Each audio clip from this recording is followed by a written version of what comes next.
Assalamualaikum warahmatullahi wabarakatuh. Waalaikumsalam warahmatullahi wabarakatuh. Gimana kabarnya teman-teman? Alhamdulillah sehat, sehat, sehat sekali. Alhamdulillah. Mas Eko sehat? Sehat. Alhamdulillah. Kali ini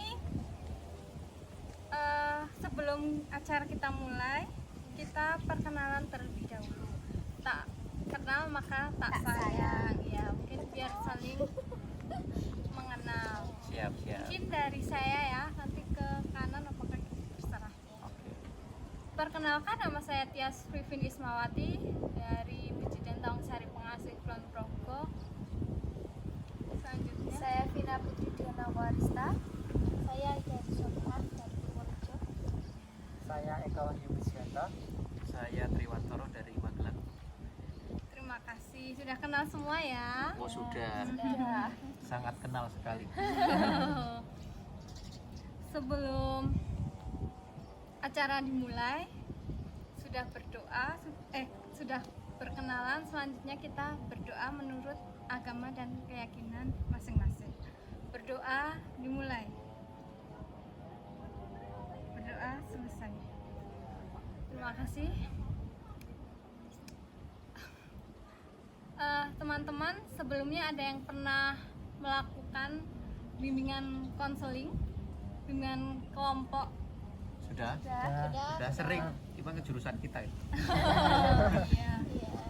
Ada yang tahu bimbingan kelompok itu apa? Ya bimbingan yang dilakukan secara bersama-sama. Ya, Memecahkan suatu memecahkan masalah secara bersama-sama. Iya. Di bimbingan kelompok ini juga ada asas-asasnya. Mungkin bisa menyebutkan?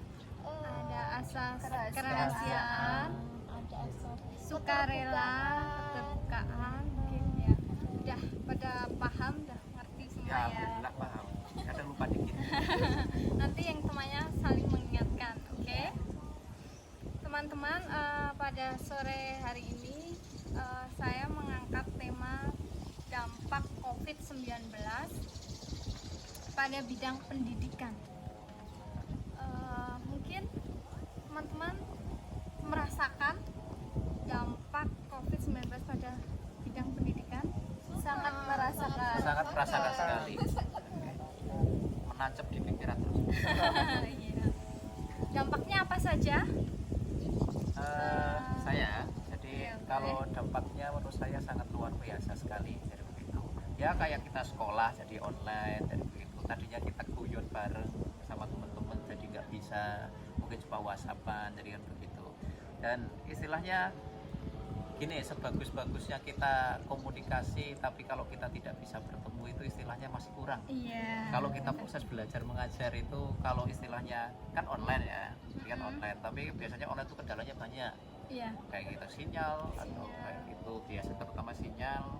Yang kedua mungkin nggak punya kota atau gimana, Iya, iya. dan lain-lain, biaya, ya begitu. Ya sebagus-bagusnya online tetap kita harus tatap muka paling bagus kayak gitu.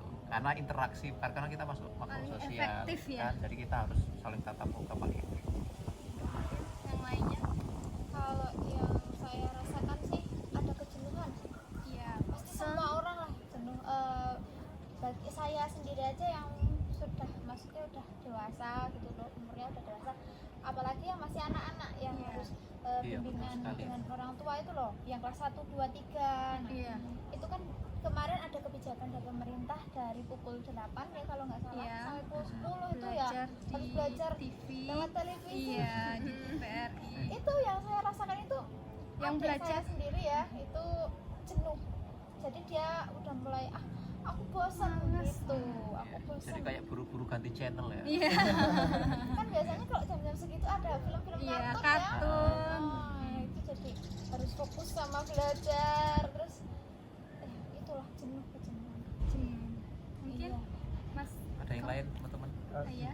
Bidang pendidikan itu menurut saya itu kalau sekarang itu terlalu banyak tugas. Kalau Menumpuk Iya. ya. Ya, tugasnya. Tugas menumpuk. waktunya sedikit, ya kadang sinyalnya putus-putus, ya saran. Dan harus dituntut jam segitu. Ya, harus fokus waktunya itu. Keberatan ya, Mas? Iya, saya berat kalau untuk belajar secara online. Dan waktu cepat. waktunya itu terbatas sekali. Iya. Ya sangat betul sekali. Jadi karena saya juga merasakan, apalagi kita yang sudah kerja. Iya. Kalau sudah kerja, kita baru Harus. kerja tapi nanti sudah ada tugasnya langsung 3. Masya Ya, jadi Allah. mungkin adanya dampak ini juga istilahnya untuk bidang pendidikan juga harus dibenahi juga. Mungkin dosen harus tidak boleh memforces ini, jadi harus jangkanya harus berapa hari kayak gitu. Iya. Kasih penyelesaiannya. waktu Kasih gitu waktu, ya. kasih jangka Iya. tenggang, jadi harus begitu. Jadi kan karena kita terlalu banyak istilahnya materi, itu biasanya mah overload, istilahnya kita nggak bisa menerima itu apa sih kayak gitu. Kadang juga garapnya jadi terserah. Iya, Gitu. bener banget. Jadi lebih bagus tuh ada Santai waktunya, tapi pasti. terus dikasih waktu yang maksimal tapi hasilnya bagus. Hasilnya juga maksimal juga. Itu mungkin yang lain gimana, Miss Vina, Mbak Vina? Saya hanya menambahkan ya, karena semuanya sudah diborong. Jadi kalau apa namanya dikasih tugas ya benar ya Mas, kita terlalu banyak tugas. Terus kalau yang saya ngerasa kasihan banget tuh sama anak-anak SD seperti itu ya, enggak anak SD lah, kita aja. Iya. Kita aja kalau misalnya langsung dikasih tugas, sedangkan kita tuh belum tahu caranya gimana, langsung langsung terbebani banget. Soalnya bisa nggak bisa ya udah kita harus ngerjain, dikasih soal seperti ini kayak banyak lagi ya Mas tugasnya. Iya. Jadi tambah bikin pusing, udah dibatasi sama waktu juga. Terus yang kayak Mbak Ida tadi di acara apa, nonton di televisi ya, itu kan nggak semua orang tua itu memberi fasilitas yang memadai ya buat anaknya. Kadang kan ya kalau dia itu punya TV, misalnya punya TV tapi nggak punya channel yang itu kan juga repot seperti itu.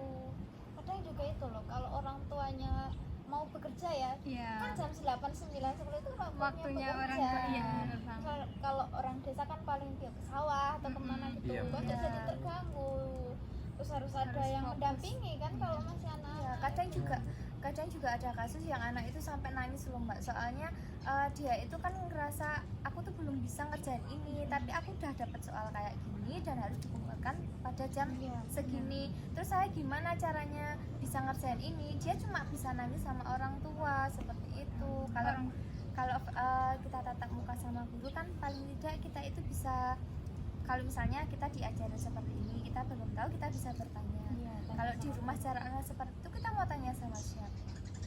Kan Iya, yang ngasih tugas belum tentu orang gurunya. tuanya juga Bisa kan? kadang di desa-desa, di kampung-kampung itu kan orang tuanya lulusan SD, Iya, SD betul nggak, sekali. kadang Iya. kalau zaman dulu nggak Iya. sekolah, Masih gaptek juga kan. iya, pegang-pegang HP nggak ngerti, ya kan? Ya itu benar-benar efek yang sangat sangat menyedihkan lah. Negatif banget. Kesimpulannya ada yang mau menyimpulkan? Ada yang bisa membantu? Oke, saya simpulkan. Oke, terima Wah, ini kasih. pendidikan ya. Kebetulan saya juga di pendidikan, Tenaga, ya, tapi ya. bahasa Inggris. Ya luar biasa sekali untuk pendidikan, sangat malah minus istilahnya kalau di pendidikan itu. Jadinya sebagus-bagusnya orang kayak tadi ya kalau mungkin kita dilakukan dengan online, karena orang itu kan berbeda.